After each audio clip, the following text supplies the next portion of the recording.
Humm Baby.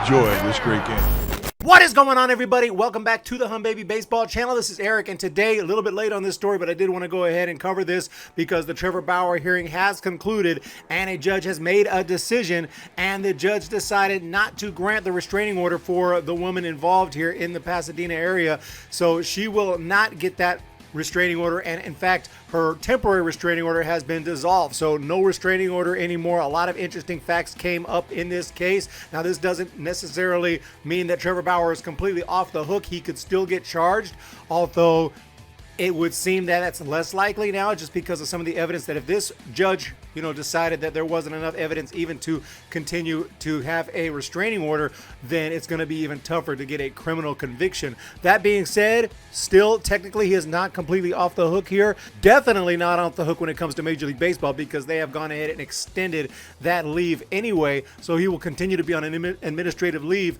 and when he is eligible to come back, when that day comes, if that day comes, we'll have to see what Major League Baseball wants to do, such as a possible suspension, because remember, they can suspend someone with their own investigation even without criminal charges, and we've seen it before, and I wouldn't be surprised if that happens again. But it is interesting that some of the things that came up that we'll look at, some of the more text messages came out, and a lot more information came out in this case that made this judge decide not to grant this. And we will go ahead and listen to Trevor Bauer's attorney here, what she had to say. We are grateful to the Los Angeles Superior Court for denying the request for a permanent restraining order and dissolving the temporary restraining order against Mr. Bauer today. We have expected this outcome since the petition was filed in June, but we appreciate the court reviewing all the relevant information and testimony to make this informed decision. Thank you. So there you have that. The temporary restraining order against Dodgers pitcher Trevor Bauer has been dissolved after LA Superior Court Judge Dianna Gould-Saltman ruled against a woman's request for a permanent restraining order on Thursday, and the judge determined that Bauer did not pose a threat to the 27-year-old woman who accused him of sexual assault over the course of 2 sexual encounters, and that her injuries were not the result of anything she verbally objected to before or during the encounter. Now, this is key. Listen to what the judge said. Injuries as shown in the photographs are terrible. If she set limits and he exceeded them, this case would have been clear. But she set limits without considering all the consequences, and respondent did not exceed limits that petitioner set. So she said it just clear as it could be right there. And that's why I don't want to overly speculate, and I don't know what the future holds for Trevor Bauer.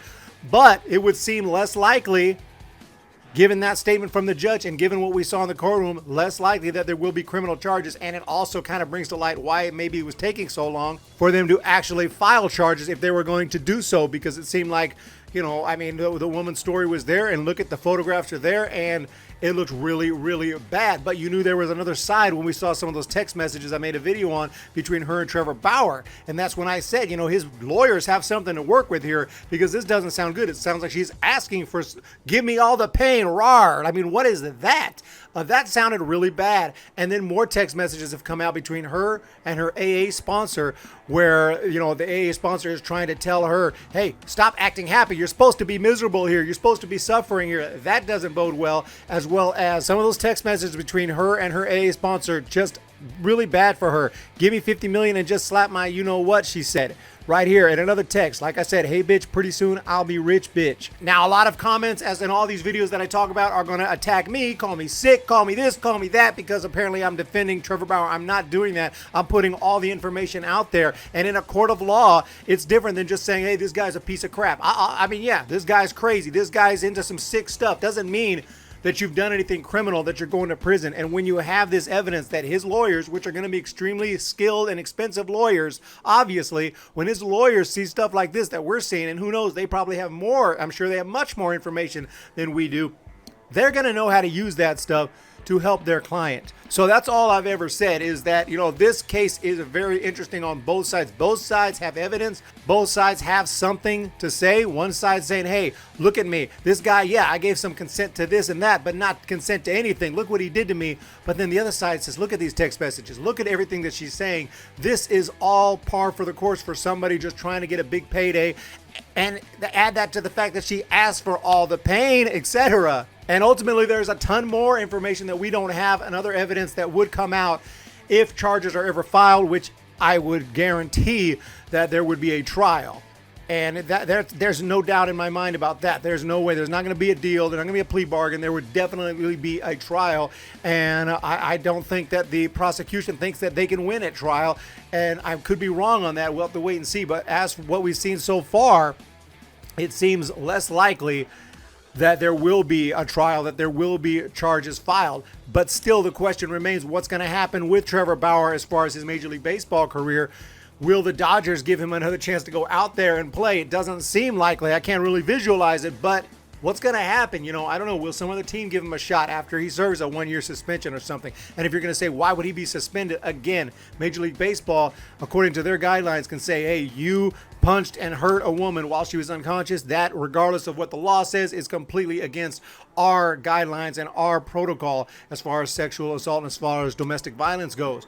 Now, let me just say this before I go. If you've made it this far, I do not condone anything, any kind of that behavior. I think it's absolutely sick to harm somebody like that, even if they're asking for it. If they're asking for it, maybe they have some emotional, something may be wrong here. If someone's saying, choke me till I'm unconscious and then beat me. Yeah, I mean, much less if you're a professional athlete in Trevor Bauer's shoes. I've said from the beginning, idiotic, completely terrible. And the fact that he's into doing that, that's another story all on its own. Okay? I can't speak to that.